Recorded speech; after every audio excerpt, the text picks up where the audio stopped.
শুরুতে নজর রাখবো 4 বছর পর দুদিনের সফরে ফের ভারতে পুতিন। পালাম সেনা বিমানবন্দরে রুশ প্রেসিডেন্টকে স্বাগত মোদির। সেই ছবি দেখাচ্ছি আপনাদের। 4 বছর পর দুদিনের সফর, আর দুদিনের সফরে ভারতে এলেন আবারও পুতিন। ভ্লাদিমির পুতিনের ভারত সফর আর পালাম সেনা বিমানবন্দরের ছবি আপনাদের দেখাচ্ছি। সন্ধ্যের সেই ছবি, ঠিক সন্ধ্যেবেলায় পালাম সেনা বিমানবন্দরে রুশ প্রেসিডেন্ট এসে পৌঁছন আর রুশ প্রেসিডেন্টকে স্বাগত জানান নরেন্দ্র মোদী।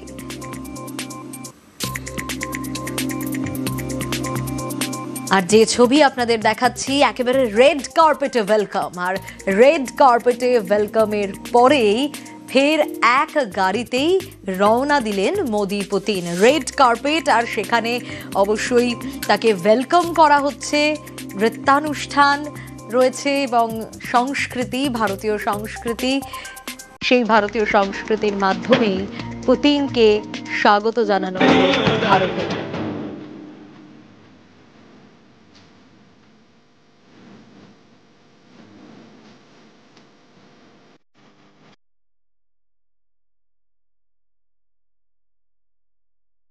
আর রেড কার্পেটে ওয়েলকাম, আর তারপর ফের এক গাড়িতে দুজনে রওনা দিলেন নরেন্দ্র মোদী এবং ভ্লাদিমির পুতিন। তারা একই গাড়িতে বেরিয়ে পড়লেন। প্রথমেই স্বাগত জানানো হয় পুতিনকে। প্রধানমন্ত্রী নরেন্দ্র মোদী তিনি স্বয়ং আসেন, আর তারপর দুজনে একই গাড়িতে বেরিয়ে পড়লেন। পরে প্রধানমন্ত্রীর বাড়িতে নৈশভোজ ভ্লাদিমির পুতিনের। আগামীকাল রাষ্ট্রপতি ভবনে অভ্যর্থনা জানানো হবে তাকে। তারপর রাজঘাটে শ্রদ্ধা পুতিনের। দুপুরে দ্বিপাক্ষিক বৈঠক রয়েছে। তারপর 23তম ভারত রুশ শীর্ষ সম্মেলন, একাধিক কর্মসূচি। ইউক্রেন যুদ্ধের পর এসসিও সামিটে সাক্ষাৎ দুই রাষ্ট্র নেতার। আর এবার মোদির আমন্ত্রণে ভারতে এসে পৌঁছলেন রুশ প্রেসিডেন্ট। একাধিক সামরিক চুক্তির সম্ভাবনাও রয়েছে। ভারত মার্কিন শুল্ক যুদ্ধের মধ্যেই এবার সমীকরণ কি হতে চলেছে সেদিকে গোটা বিশ্বের নজর। মোদি পুতিন বোঝাপড়ায় সজাগ দৃষ্টি হোয়াইট হাউসেরও রয়েছে বইকি। জ্বালানি ক্রয় থেকে পারমাণবিক চুক্তি, এসব বিষয় নিয়ে আলোচনা হতে পারে। মহাকাশ গবেষণা, প্রতিরক্ষা ক্ষেত্রেও আলোচনা দুই রাষ্ট্র নেতার। ইউক্রেন যুদ্ধে শান্তিপূর্ণ সমাধান দাবি করতে পারেন নরেন্দ্র মোদী। আর আগামীকাল সন্ধে 7টায় রাষ্ট্রপতির নৈশ ভোজে রুশ প্রেসিডেন্ট।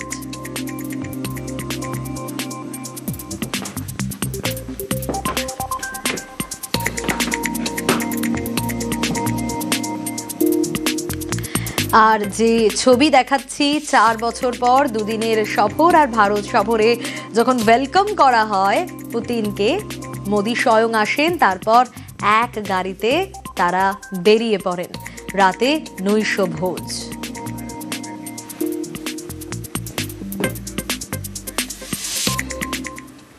অন্যান্য খবরেও আমরা নজর রাখবো। কেউ যাচ্ছিলেন পরিজনের দেহ আনতে, কেউ বা চিকিৎসা করাতে, কিন্তু শেষ মুহূর্তে কি জানতে পারলেন? বিমান বাতিল।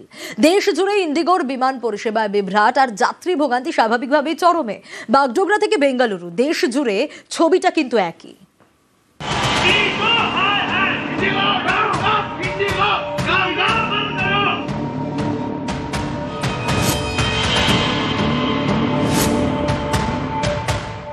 मेरा भाई गुजर गया है, लेकिन हम लोग को टिकट नहीं मिल रहा है। एक एक टिकट का 36,000, 38,000, 40,000 भाव दिखा रहा है। देखो उसका माँ बाप बैठा हुआ है, उसका एक ही लौता बेटा था, दुनिया से गया है। अभी बेड बॉडी अलग जगह में पड़ा हुआ है, देख नहीं पा रहे हम लोग टिकट। बस अभी पता भी नहीं है बॉडी किधर है। फ्लाइट भी नहीं मिल रहा, कब से हम लोग परेशान है। আমাদের ফ্লাইট ক্যান্সেল করেছে, সেটা আমাদের ঠিক মতো জানায়নি, ইনফরমেশন করেনি।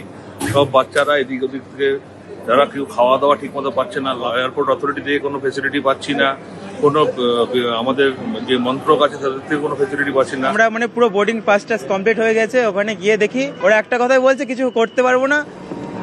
কারো ভাইয়ের মৃত্যু হয়েছে, যাচ্ছিলেন দেহ আনতে, কেউ চিকিৎসা করাতে, কেউ যাচ্ছিলেন কাজে যোগ দিতে। তাড়াতাড়ি পৌঁছানোর জন্য কেটেছিলেন বিমানের টিকিট। শেষ মুহূর্তে জানতে পারেন বিমান বাতিল। আর হাতে গোনা ইন্ডিগোর যে কটি বিমান চলছে সেগুলি অনেক লেট। ফলে বিমানবন্দরে ভিড়ে ভিড়, যাত্রীদের ভোগান্তির এক শেষ। কলকাতা থেকে মুম্বাই, বাগডোগরা থেকে বেঙ্গালুরু, দেশ জুড়ে একই ছবি।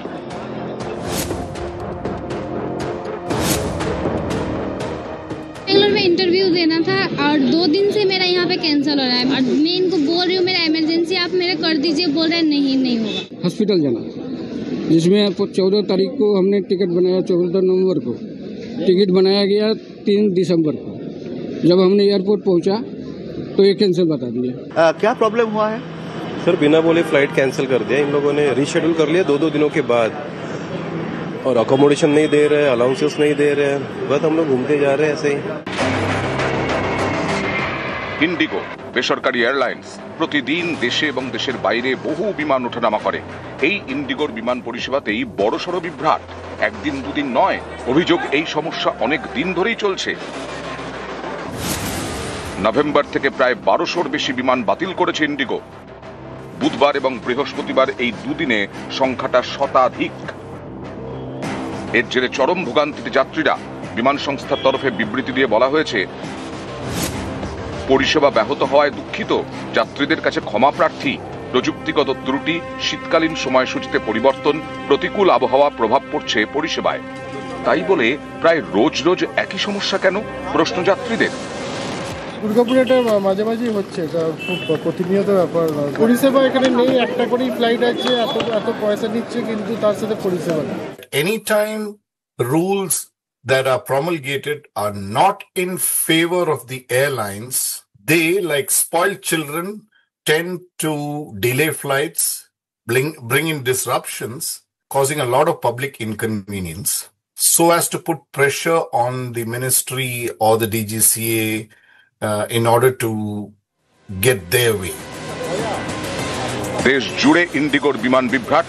কর্তৃপক্ষের থেকে রিপোর্ট তলব করেছে অসামরিক বিমান পরিবহন নিয়ন্ত্রক সংস্থা DGCA। নিউজ 18 বাংলা। নজর রাখবো এবার আদালতের রায় নির্ভর করছে শিক্ষক নিয়োগ প্রক্রিয়ার মাঝে বিজ্ঞপ্তি জারি এসএসসির তরফ থেকে বিজ্ঞপ্তি জারি করা হয়েছে। কি রয়েছে সেই বিজ্ঞপ্তিতে সোমরাজ আরো ডিটেইল আপডেট দিতে পারবে। সোমরাজ, দেখো, স্কুল সার্ভিস কমিশনের তরফে একটি বিজ্ঞপ্তি জারি করা হয়েছে, যে বিজ্ঞপ্তিতে এসএসসি বলছে নবম, দশম ও একাদশ দ্বাদশের শিক্ষক নিয়োগ প্রক্রিয়ার ভবিষ্যৎ মামলার চূড়ান্ত রায়ের উপর নির্ভর করছে। সম্প্রতি কলকাতা হাইকোর্টের তরফে একটি নির্দেশ দেওয়া হয় যে নবম, দশম ও একাদশ দ্বাদশের শিক্ষক নিয়োগের প্রক্রিয়ার ভবিষ্যৎ নির্ভর করবে মামলার চূড়ান্ত রায়ের উপর। তাকে মাথায় রেখেই স্কুল সার্ভিস কমিশনার সন্ধ্যাবেলা একটি বিজ্ঞপ্তি জারি করেছে, যেখানে সকল চাকরি প্রার্থীদের জানিয়েছে এসএসসি যে মামলার চূড়ান্ত রায়ের উপর নির্ভর করবে নিয়োগ প্রক্রিয়ার ভবিষ্যৎ। কিন্তু তার মানে এটা নয় যে নিয়োগ প্রক্রিয়া থমকে যাবে। নিয়োগ প্রক্রিয়া যেমন চলছে তেমনই চলবে। এসএসসি প্রয়োজন মনে করলে প্যানেলও বের করবে।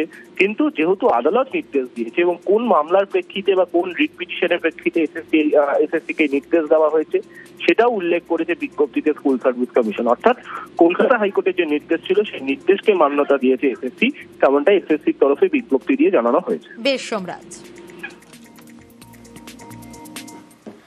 মালদার গাজলের পরে মুর্শিদাবাদের বহরমপুর এসআইআর চক্রান্তের অভিযোগে ফের মমতা বন্দ্যোপাধ্যায়ের সুর একেবারে সপ্তমে।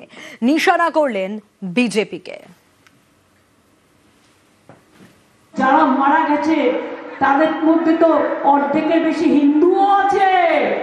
এসআইআর করে বিজেপি আরো গেছে, যেটুকু ছিল সেটুকুও গেছে, আরো যাবে। ওদের শূন্য করে দিন, ওদের ভাড়ার শূন্য করে দিন।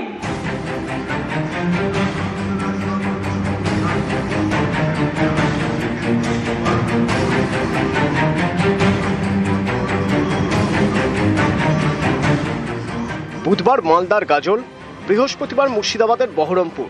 ফের এসআইআর ইস্যুতে মমতার সুর সপ্তমে। তামিলনাড়ুতে বিজেপি গভর্নমেন্ট নেই, তাই এসআইআর হবে ইলেকশনের আগে। কেরালায় নেই, তাই এসআইআর হবে ইলেকশনের আগে। বাংলায় নেই, তাই এসআইআর করতে হবে। কিন্তু আসামে তো তুমি আছো, তাহলে আসামে কেন এসআইআর হবে না বাবু? একটু উত্তর দাও। উত্তর তোমায় দিতেই হবে। ত্রিপুরায় কেন হবে না? বিজেপি আছে বলে ত্রিপুরা বাংলাদেশের বর্ডার নয়? বলুন, রোহিঙ্গা যদি আসে, বাংলায় তো বর্ডার নেই, আসে মণিপুর হয়ে, মিজোরাম হয়ে, নাগাল্যান্ড হয়ে সেখানে কেন এসআইআর হবে না? বিজেপি আছে বলে। ইলেকশন ঘোষণা হবে ফেব্রুয়ারি মাসে।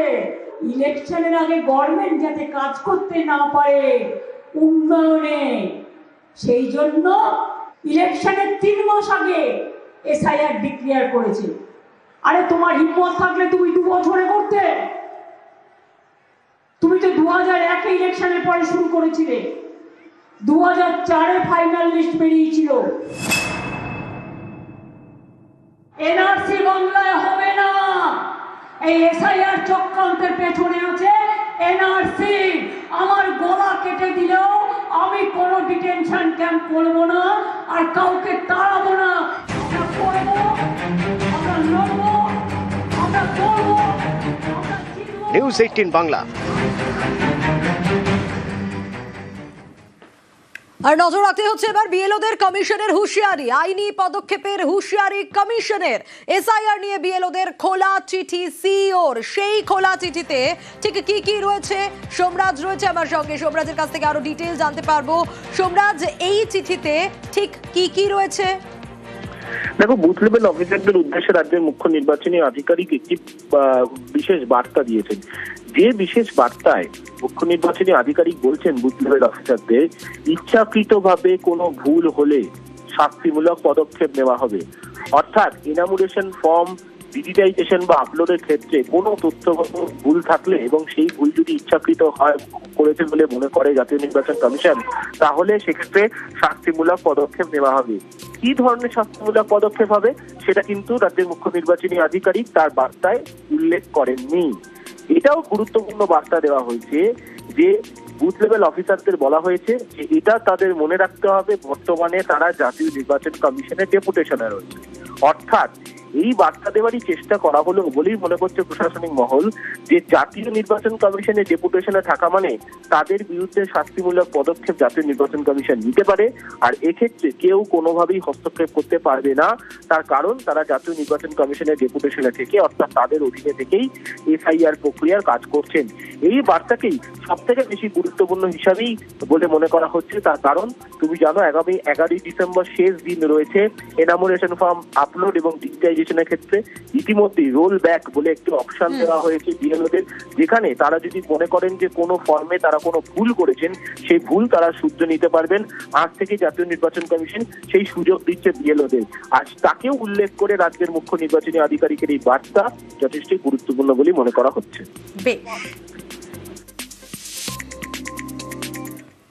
বিএলওদের পাশে সুপ্রিম কোর্ট। অতিরিক্ত চাপে বিএলওদের মৃত্যুর অভিযোগ আর সুপ্রিম কোর্টে মামলা অভিনেতা বিজয়ের দলের। প্রয়োজনে অতিরিক্ত বিএলও নিয়োগের নির্দেশ, আর বেশি নিয়োগে চাপ কমবে বিএলওদের। পর্যবেক্ষণ প্রধান বিচারপতি সূর্যকান্তের বেঞ্চের। রাজ্য সরকারগুলিকে নিয়োগের সুপ্রিম পরামর্শ। বিএলও অব্যাহতি চাইলে গুরুত্ব দিয়ে দেখার পরামর্শ। বিএলওদের পাশে দাঁড়িয়েছে সুপ্রিম কোর্ট। চাপ কমানো, পরিস্থিতি মোকাবিলার ক্ষেত্রেও আইন মেনে কারণ দেখিয়ে দায়িত্ব থেকে অব্যাহতি চাওয়া যেতেই পারে। রাজ্যগুলিকে गुरुत्व दिए देखार परामर्श। आज का जो मामला था, एक टीवी के तरफ से एक एप्लीकेशन आई। तमिलनाडु के अंदर में बीएलओस पर एफआईआर रजिस्टर हो रहा है और कुछ बीएलओस सुसाइड कमिट कर रहे हैं। इसीलिए माननीय सर्वोच्च न्यायालय ने आज जो डायरेक्शंस पास किए, पहला डायरेक्शन ये था हर स्टेट गवर्नमेंट का ये ऑब्लिगेशन है कि इलेक्शन कमीशन के रिक्वेस्ट पर उनको ऑन डेपुटेशन मैन पावर मुहैया कराना है। उनका दूसरा डायरेक्शन था जो भी डेपुटेशन पर ऑफिसर्स स्टेट गवर्नमेंट के जाएंगे या मैन पावर जाएगा, वो एसआईआर के मामले को रिफ्यूज नहीं कर सकता। एसआईआर का भी काम उनको करना पड़ेगा। और तीसरा जो लीव एप्लीकेशन से रिलेटेड था कि जो भी बीएलओ लीव एप्लीकेशन देता है उसको केस टू केस बेसिस पे मेरिट पे डिसाइड करके उनको छुट्टी सैंक्शन की जा सकती है। इस तरह का 3 डायरेक्शन सुप्रीम कोर्ट ऑर्डर दिए, ভালোই অর্ডার দিয়েছে যে দরকার আছে অ্যাডিশনাল বিএলও নিয়োগ দরকার আছে, কিন্তু বিষয়টা এটা ইসিআই এর অবজারভেশনে রাখা উচিত ছিল একদম ফার্স্ট ডে 1 থেকে। প্রেশার অনেক কম হয়ে যেত। ধরুন এই যে ম্যাপিং এর কাজগুলো যদি অ্যাডিশনাল বিএলও থাকতো তাহলে শেয়ার করতো। ইসিআই কেন এত বিলম্বিত করলো? হ্যাঁ, অবশ্যই এটা ভালো হচ্ছে। রোগ বাড়ালে পরে কাজটা সংক্ষিপ্ত হলে ভালোভাবে কাজটা হয়। সময়টাও যদি একটু বাড়ানো থাকতো, আমাদের তো শুধু এইটুকু কাজ নয়, আমাদের বিভিন্ন কাজ করতে হচ্ছে, তার সঙ্গে কিন্তু এটা, তাহলে সব কাজের সঙ্গে যখন আমরা একটা কাজ করি তখন আমাদের কি হয়, আস্তে আস্তে সেই জায়গাটা যদি সময় পাওয়া যায় তাহলে কাজটা নিখুঁতভাবে সম্পূর্ণ করতে পারি।